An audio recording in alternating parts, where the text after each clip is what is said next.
Alors, bonsoir, bienvenue tout le monde. Alors, ce soir, j'ai un sujet qui n'est pas nécessairement apprécié par tout le monde, qui n'est pas nécessairement prêché aussi dans toutes les églises. Je vais vous parler du péché et de son origine. Okay? C'est sûr que, dit comme ça, là, c'est raide un peu, mais écoutez, on va parler du péché, mais ça, c'est un amalgame avec la repentance, excusez, la repentance, ainsi que on doit demander pardon, on a le pardon, et aussi la nouvelle naissance. Okay. Alors, ce sont des sujets qui vont venir par la suite. Alors, ce soir, on fait un exposé sur l'universalité du péché, ses conséquences, et évidemment, il y a une solution. La définition du péché, c'est le refus d'obéir, se rebeller contre Dieu, manquer le but pour lequel Dieu nous a créés. En grec, on dit amartia, et on retrouve l'esprit d'amartia dans Jean 8, 34. Jésus dit, en vérité, je vous le dis, le répliqua Jésus, quiconque se livre au péché est esclave. Alors, se livrer au péché, c'est la pratique du péché. Okay? Ce n'est pas une chute ou chuter à un moment donné, c'est on pratique le péché. Exemple, l'adultère, c'est tout simplement quelqu'un qui vit avec une femme non mariée. Il se trouve être adultère, il pratique le péché. Quelqu'un vient au Seigneur et continue à mentir, il pratique le péché, etc. Alors, le péché est entré dans le monde, on dit, par Adam. Mais moi, je fais une extension de ça. Je veux dire, dans le fond, la rébellion, c'est Satan qui l'a fait au départ. C'est lui qui est entré, il est venu voir Ève et Adam au paradis terrestre. Il s'était rebellé contre Dieu, puis il est venu essayer de détruire la création de Dieu. C'est ce qu'on voit présentement, on le voit très clairement. Alors, dans Genèse 2,16, l'Éternel Dieu donna cet ordre à l'homme, tu pourras manger de tous les arbres du jardin, mais tu ne mangeras pas de l'arbre de la connaissance du bien et du mal, car le jour où tu en mangeras, tu mourras. Alors, au chapitre 3.1, Satan vient, puis il vient sous une forme de serpent, qui était ultra rusé, hein, on le sait. Alors, il vient essayer de confondre Ève. Il lui dit, le serpent, au chapitre 3, verset 1, le serpent était le plus rusé de tous les animaux des champs que l'Éternel Dieu avait fait. Il dit à la femme, Dieu a-t-il réellement dit, vous ne mangerez pas de tous les arbres du jardin? Et vous, le processus, il sème le doute sur ce que Dieu a dit. Au verset 2, la femme répondit au serpent, nous mangeons du fruit des arbres du jardin, mais quant au fruit de l'arbre qui est au milieu du jardin, Dieu a dit, vous n'en mangerez point et vous ne toucherez point, de peur que vous ne mouriez.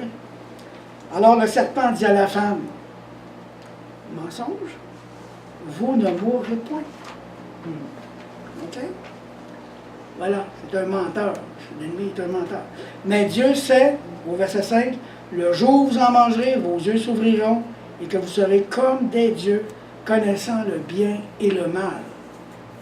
L'orgueil va être semblable. D'ailleurs, c'est le péché de Satan. Il voulait être égal à Dieu. Donc, il vient répandre ça chez l'homme, parce qu'il veut le détruire. Il veut emmener les gens avec lui, parce qu'il connaît sa fin. Il sait où il s'en va. Alors, la convoitise. La femme vit que l'arbre était bon à manger et agréable à la vue, et qu'il était précieux pour ouvrir l'intelligence, elle prit de son fruit et en mangea. Elle en donna aussi à son mari, qui était auprès d'elle, et il en mangea. Les yeux de l'un et de l'autre s'ouvrirent. Ils connurent qu'ils étaient nus, et ayant cousu des feuilles de figuier, ils s'en firent des ceintures. Voyez-vous, ils ont voulu réparer leur tort. par leurs propres œuvres. On le retrouve déjà là, au départ. Ils ont voulu se cacher, puis ils ont voulu cacher leur faute. Alors, vous savez qu'Adam et Ève croyaient qu'il y avait un Dieu. Ça, c'était pas un problème pour eux autres. Aujourd'hui, dans le monde, il y a des gens qui ne croient pas qu'il y a un Dieu. Il y en a qui croyaient qu'il y avait plusieurs dieux, polythéistes. Et il y en a qui croient un Dieu unique, comme moi. Je crois un Dieu unique. Okay? Mais eux autres aussi, ils croyaient un Dieu. Alors, même si nous croyons, ce que je veux dire par là, même si nous croyons ça, qu'il y a un Dieu, la désobéissance nous sépare de Dieu. C'est pas juste le fait qu'on croit qu'il y a un Dieu, c'est le fait qu'on désobéit à Dieu pour ce qu'il nous dit, comme les commandements qu'il nous donne. Alors, dans Jacques 2,19, il dit justement, tu crois qu'il y a un seul Dieu? Tu fais bien. Les démons le croient aussi et ils tremblent. Ils savent ce qu'ils s'en vont, eux autres aussi. Mais ô homme vain, veux-tu savoir que la foi sans les œuvres est morte? Alors, sous la forme du serpent, le diable s'est introduit dans le jardin, il sème le doute dans le cœur d'Ève. C'est la première chose qu'il fait. Et il lui lance un peu l'idée, Dieu ne vous aime pas. OK? Puisqu'il vous prive d'un si grand avantage de devenir comme des dieux. Non seulement vous ne mourrez point, mais vous serez comme Dieu. C'est ça l'idée. De plus, le diable joue sur l'orgueil, l'envie et la convoitise. D'ailleurs, dans Matthieu 4, c'est exactement le processus qu'il y a eu avec Jésus. Souvenez-vous, Matthieu 4, 1. Après que Jésus a été baptisé, l'Esprit l'emmène dans le désert et il jeûne pendant 40 jours. Et après 40 jours, il a eu faim. Qu'est-ce que le diable fait? Il demande de changer. Les fils de Dieu changent les pierres en pain. Qu'est-ce que Jésus répond? L'homme ne se nourrira pas de pain seulement, mais de toute parole sortant de la bouche de Dieu. Si ça c'est vrai, et je crois que c'est vrai, ça veut dire que nous, en tant que disciples de Jésus-Christ, nous devrions lire la parole, se nourrir de la parole, nourrir notre âme, nourrir notre esprit.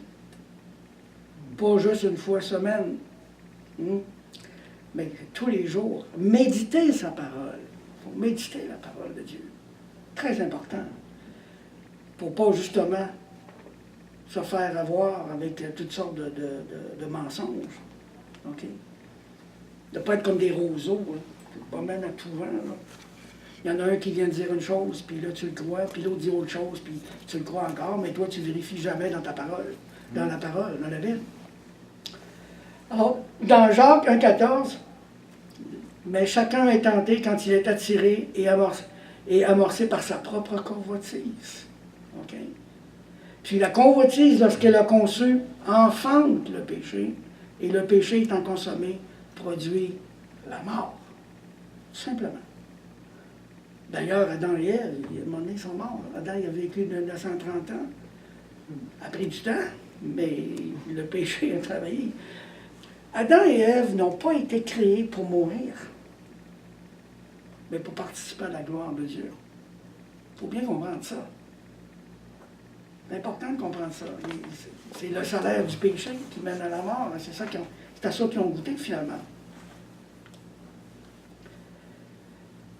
Alors, au verset de Genèse 3, 21, on sait que tout à l'heure, on disait qu'ils ont pris des feuilles de figuier, puis ils ont cousu, puis ils ont fait une ceinture. Mais en 21, l'Éternel Dieu fit à Adam et à sa femme des habits de peau.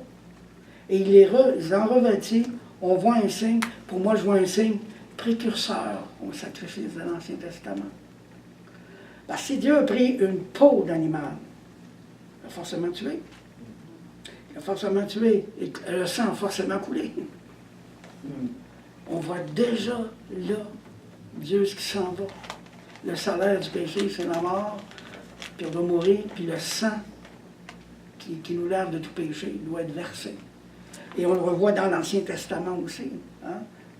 les Lévites, quand ils faisaient les prêtres, quand ils molaient des boucs, des agneaux, etc. sur l'autel, pour expier le sang, les péchés du peuple pendant un an. D'ailleurs, Hébreux 9, 22 dit « Et presque tout, d'après la loi, est purifié avec du sang. Et sans effusion de sang, il n'y a pas de pardon. » Dieu a condamné le péché dans la chair. Okay?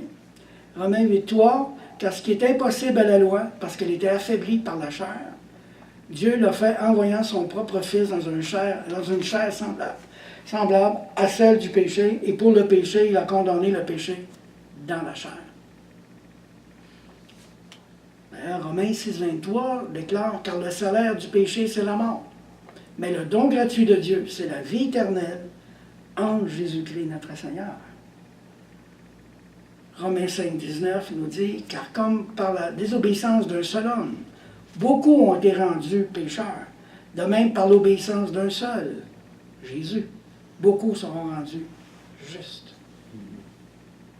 Alors on voit un peu ici la solution dans le fond, hein? C'est d'aller à Jésus. Okay? Parce qu'il a payé le prix. Le fait que le péché est entré dans le monde comme nous avons une nature pécheresse, alors le péché devient universel.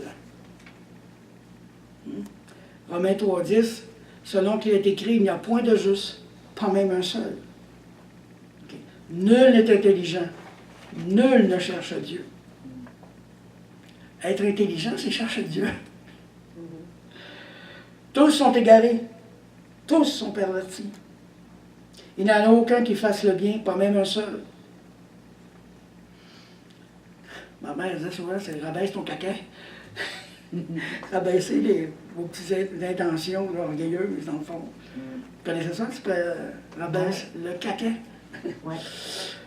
Alors, dans Romains 3, 23, car tous sont péchés, ils sont privés de la gloire de Dieu. On est privé de quoi? De la gloire de Dieu. Cette même gloire qu'Adam et Ève avaient droit dans le paradis terrestre. Okay. Romains 5, 12.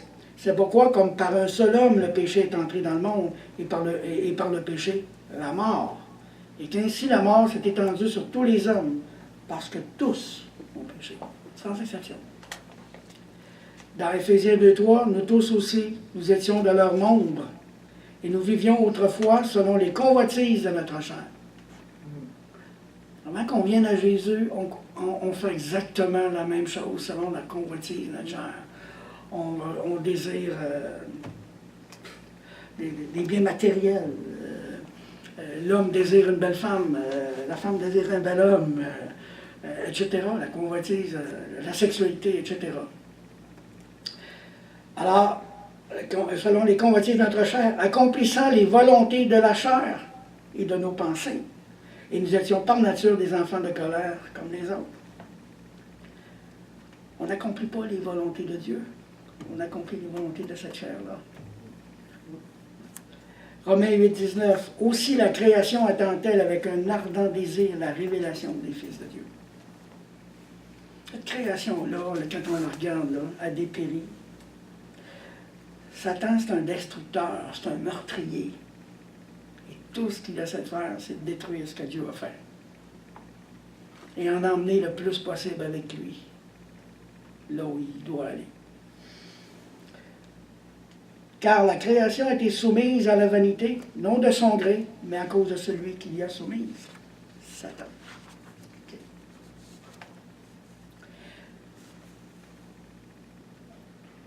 Avec l'espérance qu'elle ait aussi sera affranchie de la servitude de la corruption, pour avoir part à la liberté de la gloire des enfants de Dieu.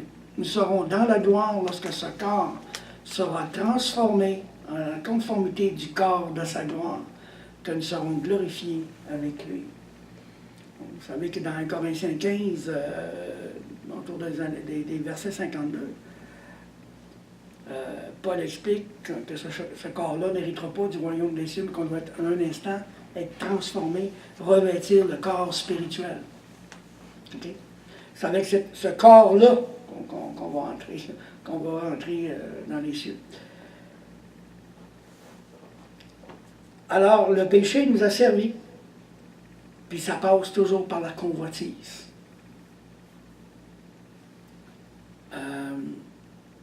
Dans Jacques 1,14, je crois que je l'ai déjà dit, mais chacun est tenté quand il est attiré et amorcé par sa propre convoitise, puis la convoitise de ce qu'elle a conçu enfante le péché, et le péché étant consommé produit la mort. Dans 1 Jean 2,16, car tout ce qui est dans le monde, la convoitise de la chair, la convoitise des yeux et l'orgueil de la vie, ne vient point du Père, mais vient du monde, de l'esprit de ce monde. L'esprit de ce monde, on sait c'est qui? C'est Satan.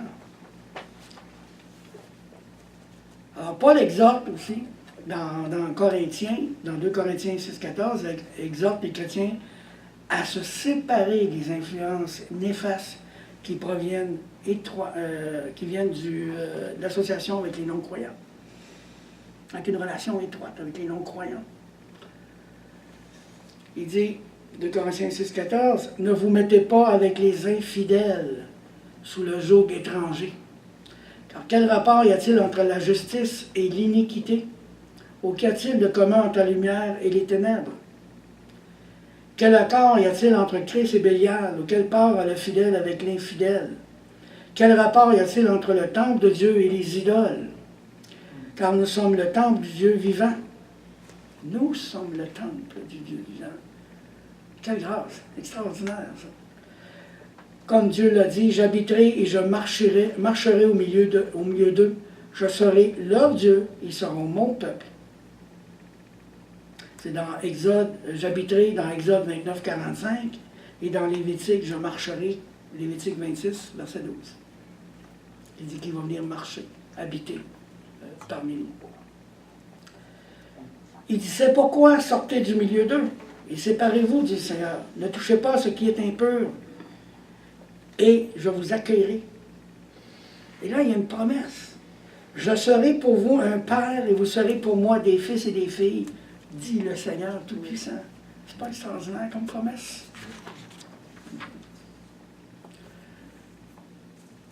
Le Seigneur a prié, il dit, Père, je ne te demande pas de les retirer du monde, mais protège-les de ce monde.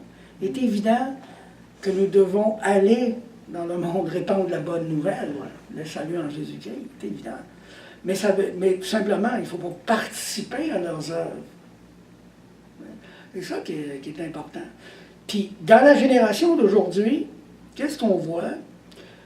Ben, on subit, j'appelle ça la pollution de l'esprit et de l'âme, par différents médias de communication, la télé, la radio, les journaux, l'Internet, les réseaux sociaux.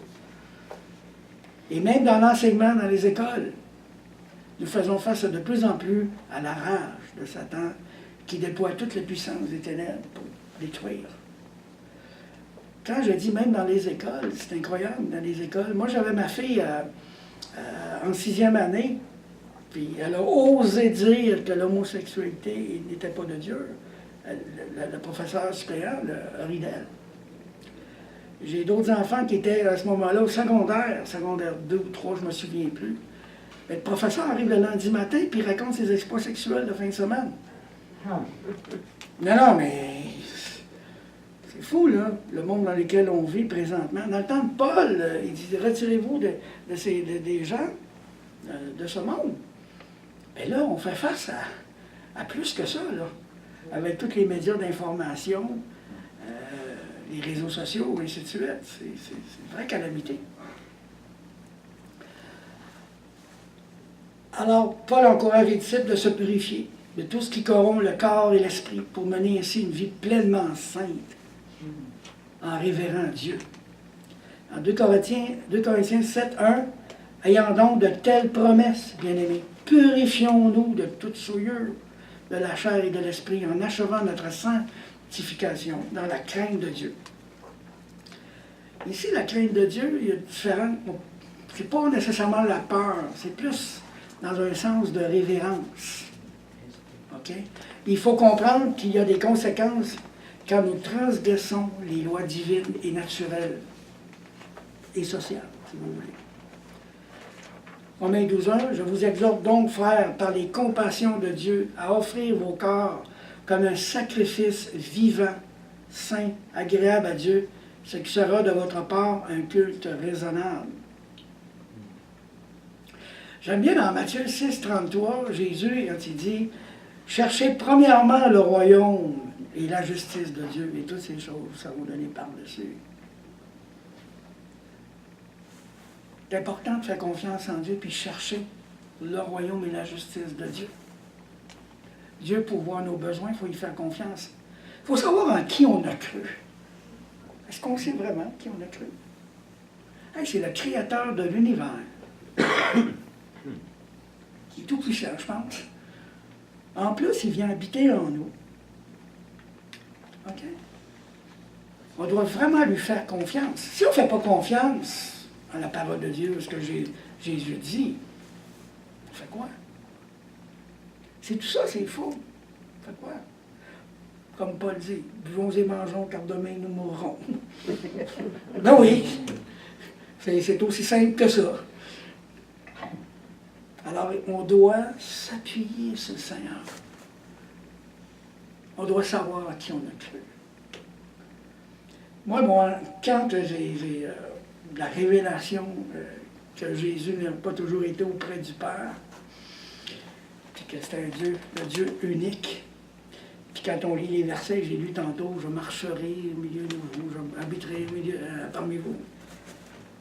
Ça m'a dit, j'ai dit, hey, les apôtres et les disciples ont marché avec le Dieu de l'univers, avec le Créateur. Mais nous, aujourd'hui, on ne marche pas côte à côte avec lui, mais on le transporte. On est le temple. Est-ce qu'on réalise ça? Frères et sœurs, je vous dirais, ce temple-là, il ne faut pas le souiller. Il faut marcher avec lui. Il faut prendre conscience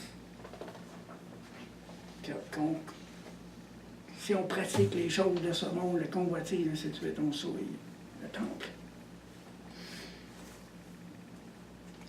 Dieu a donné un commandement. Dans Matthieu 22, 35. Dans Matthieu 22, 35, il raconte, l'un des docteurs de la loi lui fit cette question pour l'éprouver. Maître, quel est le plus grand commandement de la loi? Jésus lui répondit, tu aimeras le Seigneur ton Dieu de tout ton cœur, de toute ton âme, de toute ta pensée. C'est ça le grand commandement. C'est le premier et le plus grand commandement. Et voici le second qui lui est semblable. Tu aimeras ton prochain comme toi-même. De ces deux commandements dépendent toute la loi et les prophètes. Ce que fait le péché dans nos vies, dans Romains 6,16, ne savez-vous pas qu'en vous livrant à quelqu'un comme esclave pour lui obéir, vous êtes esclave de celui à qui vous obéissez, soit du péché qui conduit à la mort, soit l'obéissance qui conduit à la justice. On ne s'entend pas de mourir. Je veux vivre avec le Seigneur, je veux avoir une relation avec le Seigneur, je veux être dans la paix avec le Seigneur, la joie avec le Seigneur, avec tout ce qu'il a. Je veux toucher au royaume de Dieu. Et ça, je veux le faire avec les frères et les sœurs. C'est Yves et moi, on est ici, c'est qu'on a pris à cœur le grand commandement. Pas juste, on veut évangéliser, mais on veut aussi former les disciples. Pour que ces disciples-là fassent d'autres disciples. Comme Jésus a fait, dans le fond. Dans Hébreux 3,13, là, je vais faire un petit aparté. Certains pensent que c'est Hébreu est écrit par Paul. D'autres, ils pensent que c'est Barnabas. D'autres pensent que ça peut être Apollos. Peu importe. Le livre aux Hébreux, très intéressant. Hébreux 3,13, mais exercez-vous les uns les autres chaque jour. Oh boy. Chaque jour. Pas une fois semaine. Chaque jour. Aussi longtemps qu'on peut dire aujourd'hui, afin qu'aucun de vous ne s'endurcisse par séduction du péché. C'est important d'avoir une relation avec les frères et les sœurs, ça peut nous épargner bien, mais quand même bien des péchés. Dans notre relation. Quand on médite régulièrement, et qu'on a avec des frères, quand on a un problème, quand on a une convoitise, il est important d'aller au Seigneur, d'aller dans sa parole, mais aussi d'appeler un frère ou une sœur auquel on a confiance, qu'on peut se confier. Écoute, là, je suis dans des tentations. Veux-tu prier avec moi? Veux-tu venir me voir?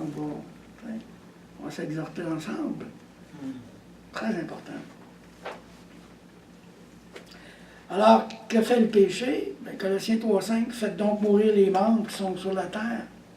L'impudicité, l'impureté, les passions, les mauvais désirs et la cupidité qui est de l'idolâtrie. C'est à cause de ces choses que la colère de Dieu vient sur les fils de la rébellion, parmi lesquels vous marchiez autrefois. Merci Seigneur. Marchiez autrefois. Gloire à Dieu, il change tellement de vie, il nous transforme. Lorsque vous viviez dans ces péchés, et j'en sais quelque chose. Mais maintenant, renoncez à toutes ces choses, à la colère, à l'animosité, à la méchanceté, à la calomnie, aux paroles déshonnêtes qui pourraient sortir de votre bouche. Je crois que c'est Jean qui dit de tenir la langue en bride, hein? Le petit gouvernail. C'est important. C'est ce qui sort de la bouche qui souille l'homme. C'est pas ce qui entre.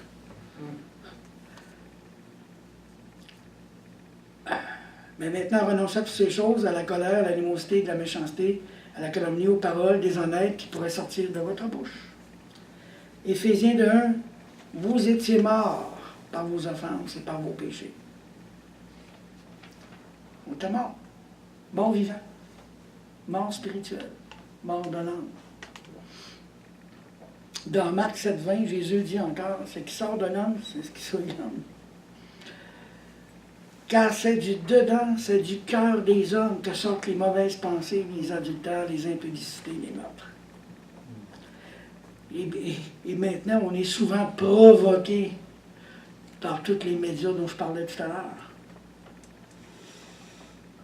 Et des fois, là, il faut vraiment faire une sélection de ce qu'on fait. Si on va sur Internet, c'est important de faire une sélection. Si on va à la télévision, faites une sélection. Il faut faire une sélection aussi.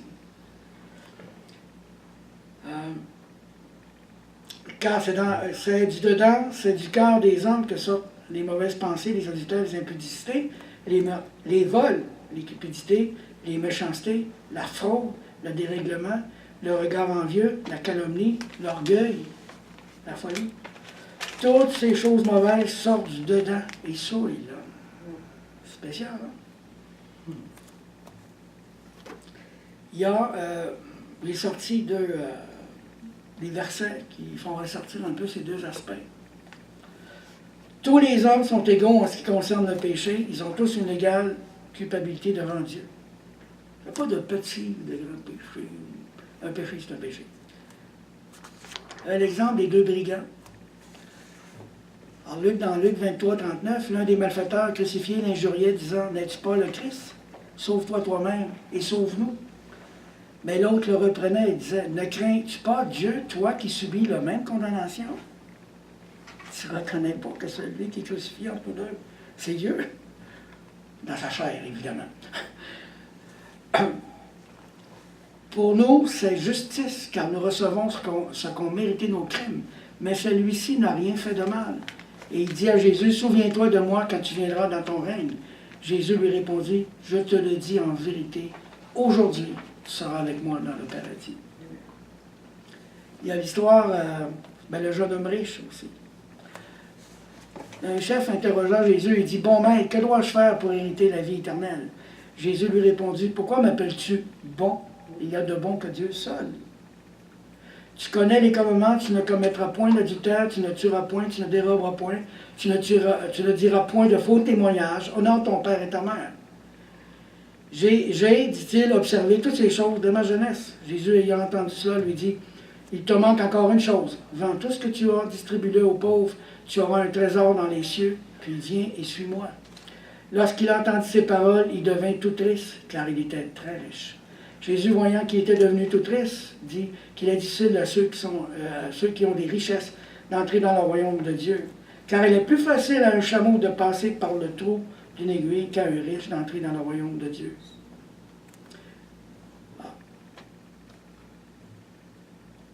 Alors, je termine là-dessus. On continuera la semaine prochaine. Merci.